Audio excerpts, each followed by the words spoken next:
Hello hi पिला माने मु आपण मानकु स्वागत करुची मोर यूट्यूब चैनल एजुकेशनल मास्टर रो नुआ गोटे वीडियो को। आज आम डिस्कसन करिबा नवम श्रेणी भूगोल बहिर प्रथम अध्याय रो द्वितीय पाठ प्राकृतिक विभाग।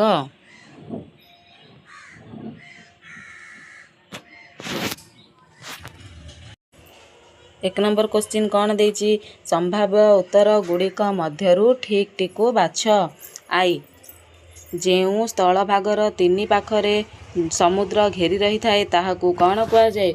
उत्तर हब ग उपद्वीप।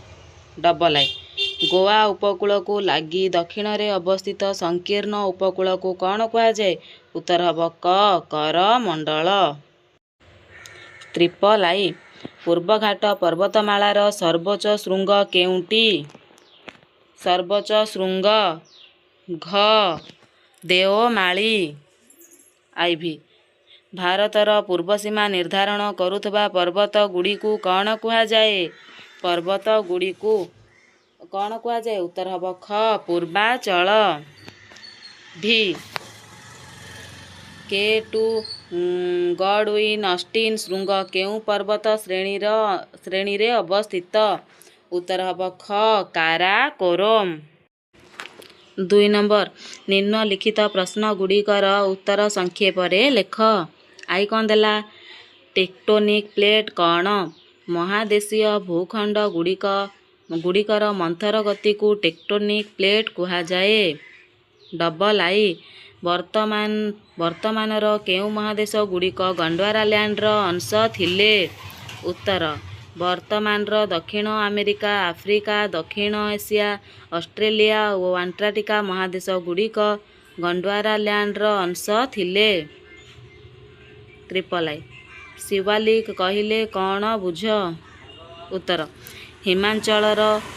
हिमालयर सबुठारु दक्षिण रे थिबा पर्वत श्रेणी को शिवालिक कुहा जाए। आईभी उत्तररु दक्षिण को हिमालयर मुख्य विभाजन गुड़िकर नाम लेख। उत्तररु दक्षिण को हिमालयर मुख्य विभाग गुड़िक हेला शिवालिक हिमाचल हिमाद्री। भी आरावली व विंध्य पर्वत श्रेणी मध्य केउंटी मालभूमि अवस्थित। आरावली व विंध्य पर्वत श्रेणी मध्य मालुआ मालभूमि अवस्थित। भी आई भारतर केउ द्वीपपुंज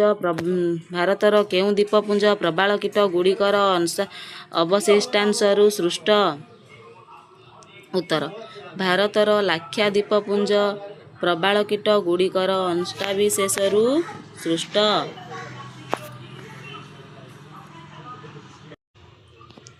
भी डबल आई भारतर पुरातन व नवीन पर्वतमालार गोटिए लेखाए उदाहरण दियो।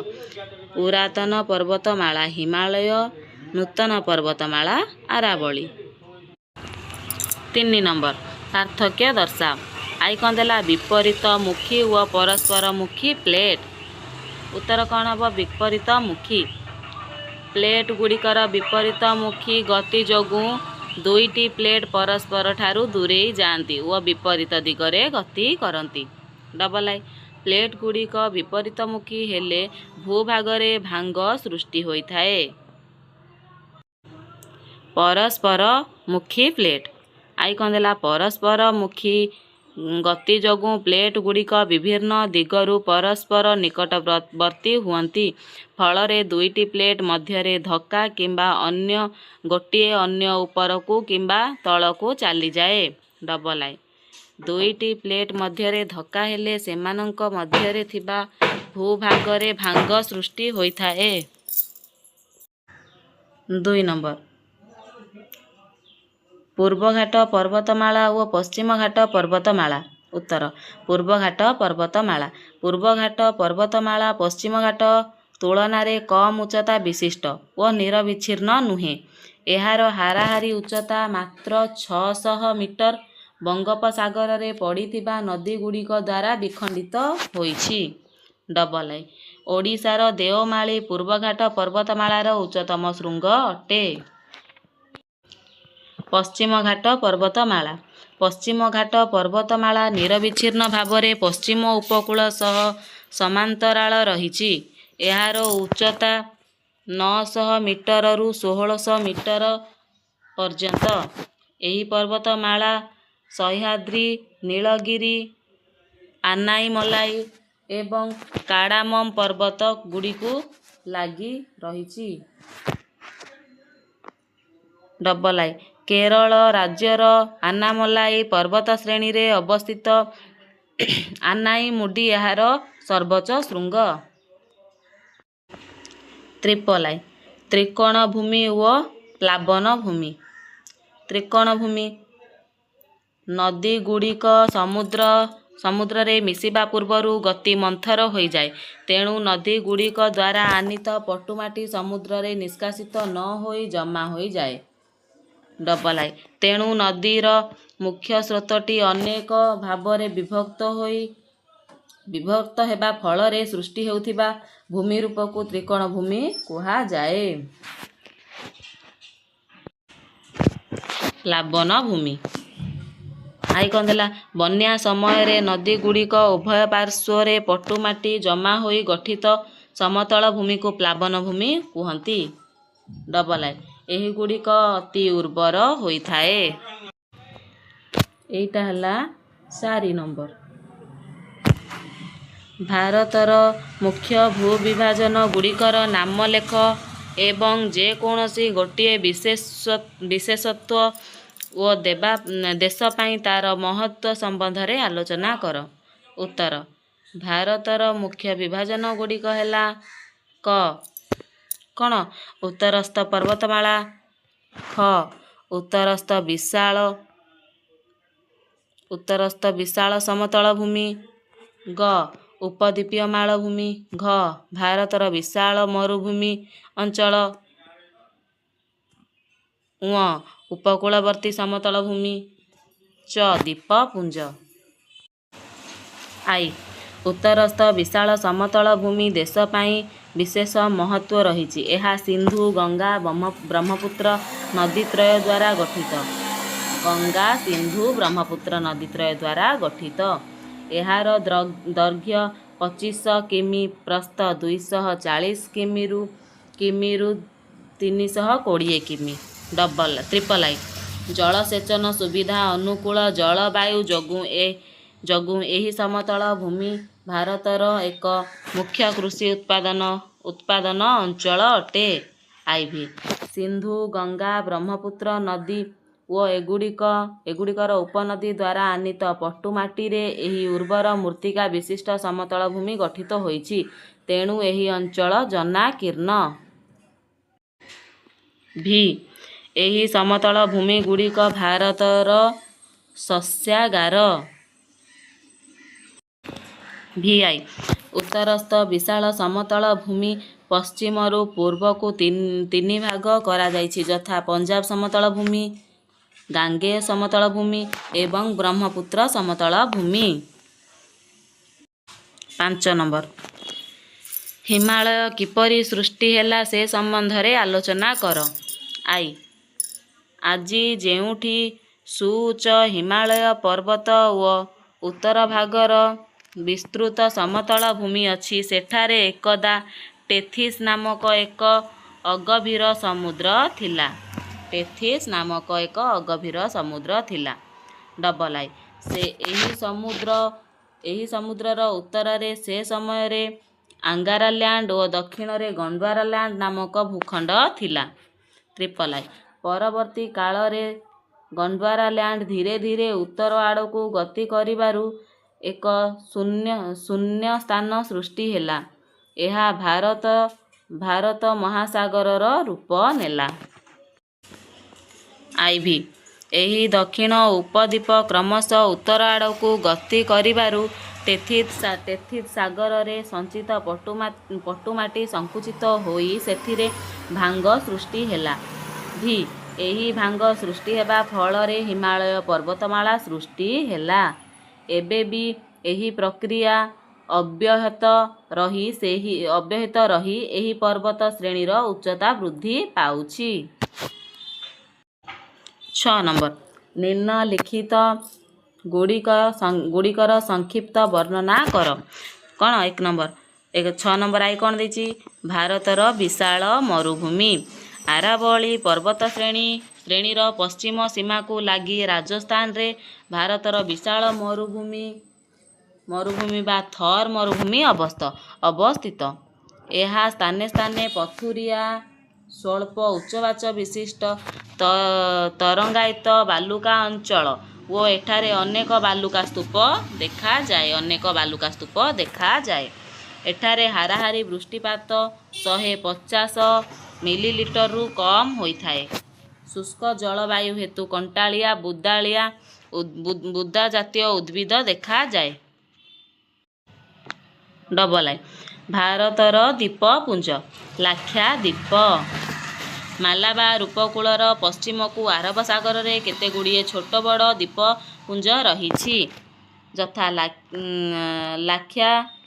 ଲାକ୍ଷାଡ୍ୱୀପ, ମିନିକୟ ଏବଂ ଆମିନଡିଉ। ଏହି ସମସ୍ତ ଦ୍ୱୀପପୁଞ୍ଜ ସମୂହକୁ 1973 ମସିହାଠାରୁ ଲାକ୍ଷାଦ୍ୱୀପ କୁହାଯାଉଛି। ବି. ଆଣ୍ଡାମାନ ଓ ନିକୋବର ଦ୍ୱୀପପୁଞ୍ଜ ବଙ୍ଗୋପସାଗରରେ ଉତ୍ତର ଦକ୍ଷିଣ ଭାବରେ ବିସ୍ତୃତ। ଏହି ଦ୍ୱୀପପୁଞ୍ଜରେ 550ଟି ଦ୍ୱୀପ ରହିଛି। ଏହା 2 ଭାଗରେ ବିଭକ୍ତ, ଯଥା ଉତ୍ତରରେ ଆଣ୍ଡାମାନ ଓ ଦକ୍ଷିଣରେ ନିକୋବର। କ'ଣ ଉତ୍ତରରେ ଆଣ୍ଡାମାନ ଓ ଦକ୍ଷିଣରେ ନିକୋବର। ଏଠାକାର ଜଳବାୟୁ ନିରୀକ୍ଷୀୟ ଓ ଦ୍ୱୀପଗୁଡ଼ିକ ଘଞ୍ଚ ଅରଣ୍ୟରେ ପରିପୂର୍ଣ୍ଣ। ଟ୍ରିପଲ-ଆଇ ପୂର୍ବାଞ୍ଚଳ ଦିହାଙ୍ଗ ନଦୀ ପରେ ହିମାଳୟ ହଠାତ୍ ଦକ୍ଷିଣକୁ ବାଙ୍କି ଯାଇଛି ଏବଂ ଭାରତର ପୂର୍ବ ସୀମା ନିର୍ଦ୍ଧାରଣ କରୁଅଛି। ଏହାକୁ ପୂର୍ବାଞ୍ଚଳ କୁହାଯାଏ। ପାତକୋଇବମ୍ ନାଗା ପର୍ବତ, ଜୟନ୍ତିଆ ଦକ୍ଷିଣରେ ମିଜୋ ଏବଂ ଲୁସାଇ ପର୍ବତ ଗୁଡ଼ିକ ପୂର୍ବାଞ୍ଚଳ ଅନ୍ତର୍ଗତ। ଆଇ.ଭି. ଅଂଶୁପା ହ୍ରଦ। ଅଂଶୁପା ଏକ ଅଶ୍ୱକ୍ଷୁରାକୃତି ହ୍ରଦ। ମହାନଦୀର ଏକ ବକ୍ର ଅଂଶ ବିଚ୍ଛିନ୍ନ ହୋଇ ଏହାର ସୃଷ୍ଟି ହୋଇଛି। ଏହାର ଦୈର୍ଘ୍ୟ 5 କିମି, ପ୍ରସ୍ଥ 2 କିମି। ଏହା ଏକ ମଧୁର ଜଳପୂର୍ଣ୍ଣ ହ୍ରଦ। ଏହାର ଦକ୍ଷିଣରେ ମହାନଦୀ ପ୍ରବାହିତ। ଏହାର ପଶ୍ଚିମରେ ସରଣ୍ଡା ପାହାଡ଼ ଏବଂ ପୂର୍ବରେ କୁଞ୍ଜ ପାହାଡ଼ ଅବସ୍ଥିତ। ଭି. ଶିୱାଲିକ ସବୁଠାରୁ ଦକ୍ଷିଣରେ ଥିବା ହିମାଳୟ ପର୍ବତ ଶ୍ରେଣୀର ଅଂଶ ବିଶେଷକ ଶିୱାଲିକ ବା ବାହ୍ୟ ହିମାଳୟ କୁହାଯାଏ। ଏହାର ହାରାହାରି ଉଚ୍ଚତା ସମୁଦ୍ର ପତନଠାରୁ 1000ରୁ 1200 ମିଟର ଏବଂ ପ୍ରସ୍ଥ 10ରୁ 50 କିମି। ଏଥିରେ ଥିବା ଅନେକ ସଂକୀର୍ଣ୍ଣ ଉପତ୍ୟକାକୁ ଡୁନ୍ ଉପତ୍ୟକା କୁହାଯାଏ। ଡେରାଡୁନ୍, କୋଟଲି ଡୁନ୍ ଆଦି ଏହାର ଅନ୍ତର୍ଗତ। ଭି.ଆଇ. ମହାଦେଶୀୟ ସଞ୍ଚଳନବାଦ ପ୍ରାୟ 300 ନିୟୁତ ବର୍ଷ ପୂର୍ବେ ଆଜିର 7ଟି ମହାଦେଶ ଏକ ବିଶାଳ ମହାଦେଶର ନାମ ଥିଲା ପାଞ୍ଜିଆ। ଏହାର ଉତ୍ତରାଂଶର ଲରେସିଆ ଓ ଆଙ୍ଗ୍ରାଲ୍ୟାଣ୍ଡ ଓ ଦକ୍ଷିଣ ଭାଗକୁ ଗଣ୍ଡୱାରା ଲ୍ୟାଣ୍ଡ କୁହାଯାଉଥିଲା। ପରବର୍ତ୍ତୀ ସମୟରେ ପାଞ୍ଜିଆ ଖଣ୍ଡବିଖଣ୍ଡିତ ହୋଇ ବିଖଣ୍ଡିତ ଭାଗକୁ ପରସ୍ପରଠାରୁ ଅଲଗା ହୋଇଯିବାରୁ ଆଜିକା ମହାଦେଶ ଓ ମହାସାଗର ଗୁଡ଼ିକ ସୃଷ୍ଟି ହୋଇଛି। ଭୂବିଜ୍ଞାନୀମାନଙ୍କ ଏହି ମତବାଦକୁ ମହାଦେଶୀୟ ସଞ୍ଚଳନବାଦ କୁହାଯାଏ। 7 ନମ୍ବର ଉତ୍ତର ଭାରତର ସମତଳ ଭୂମି ସମ୍ବନ୍ଧରେ ଏକ ବିବରଣୀ ପ୍ରଦାନ କର। ଆଇ. ଉତ୍ତର ଭାରତର ସମତଳ ଭୂମି ସିନ୍ଧୁ, ଗଙ୍ଗା, ବ୍ରହ୍ମପୁତ୍ର ନଦୀଗୁଡ଼ିକ ଦ୍ୱାରା ଗଠିତ। ଡବଲ-ଆଇ ଏହାର ଦୈର୍ଘ୍ୟ 2500 ମିଟର ଓ ପ୍ରସ୍ଥ 240 କିମି-ରୁ 320 କିମି। ଏହି ଜନାକୀର୍ଣ୍ଣ ସମତଳ ଭୂମିର କ୍ଷେତ୍ରଫଳ 7 ଲକ୍ଷ ବର୍ଗ କିମି। ଟ୍ରିପଲ-ଆଇ ଉର୍ବର ମୃତ୍ତିକା, ଜଳସେଚନ ସୁବିଧା, ଅନୁକୂଳ ଜଳବାୟୁ ଯୋଗୁଁ ଭାରତର ଏକ ମୁଖ୍ୟ କୃଷି ଉତ୍ପାଦନ ଅଞ୍ଚଳ ରୂପେ ପରିଗଣିତ ହୋଇଛି। ଆଇଭି ନିୟୁତ ନିୟୁତ ବର୍ଷ ଧରି ସିନ୍ଧୁ, ଗଙ୍ଗା, ବ୍ରହ୍ମପୁତ୍ର ଓ ଏଗୁଡ଼ିକର ଉପନଦୀମାନଙ୍କ ଦ୍ୱାରା ଆନିତ ପଟୁମାଟି ଦ୍ୱାରା ଉର୍ବର ହୋଇଛି। ଭି ଉତ୍ତର ଭାରତ ସମତଳ ଭୂମି ପଶ୍ଚିମରୁ ପୂର୍ବକୁ 3 ଭାଗରେ ବିଭକ୍ତ ଯଥା ପଞ୍ଜାବ ସମତଳ ଭୂମି, ଗାଙ୍ଗେୟ ସମତଳ ଭୂମି, ବ୍ରହ୍ମପୁତ୍ର ସମତଳ ଭୂମି। ମାନଚିତ୍ର କାର୍ଯ୍ୟ। ମାନଚିତ୍ର କାର୍ଯ୍ୟ। ଭାରତର ଏକ ରେଖାଙ୍କିତ ମାନଚିତ୍ର ନିମ୍ନଲିଖିତ ଦର୍ଶାଅ। ଆଇ. ପର୍ବତମାଳା କାରାକୋରମ୍, ଜାସ୍କାର, ପାତକୈବମ୍, ଜୟନ୍ତିଆ, ବିନ୍ଧ୍ୟ, ଆରାବଳୀ ପର୍ବତମାଳା, କାଡ଼ାମମ୍ ପର୍ବତ ଶ୍ରେଣୀ। Double I. ଶୃଙ୍ଗ K2, Nanga Parbat, Anaimudi. Triple I. ମାଳଭୂମି ଛୋଟନାଗପୁର, ମାଲୱା। ଆଇଭି ଭାରତର ମରୁଭୂମି ପଶ୍ଚିମ ଘାଟ, ଲାକ୍ଷାଦ୍ୱୀପ। ଏଇଟା ହେଲା ମାନଚିତ୍ର। ଏଇଟା ହେଲା କାରାକୋରମ୍, ଭାସ୍କରା, ଆରାବଳୀ ପର୍ବତମାଳା, ମାଲୱା ମାଳଭୂମି, ବିନ୍ଧ୍ୟ ପର୍ବତ, ଜୟନ୍ତିଆ,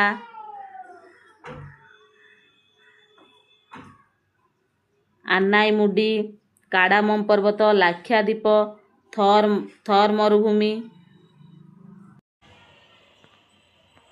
ସବୁ ଚିତ୍ର ଏଇଠି ଦେଇଦେଇଛି, ତମେ ଆକୁ ଦେଖିକିନା ଚିତ୍ର କରିଦେବ। ଆଜି ଆମର ନବମ ଶ୍ରେଣୀ ଭୂଗୋଳ ବହିର ଦ୍ୱିତୀୟ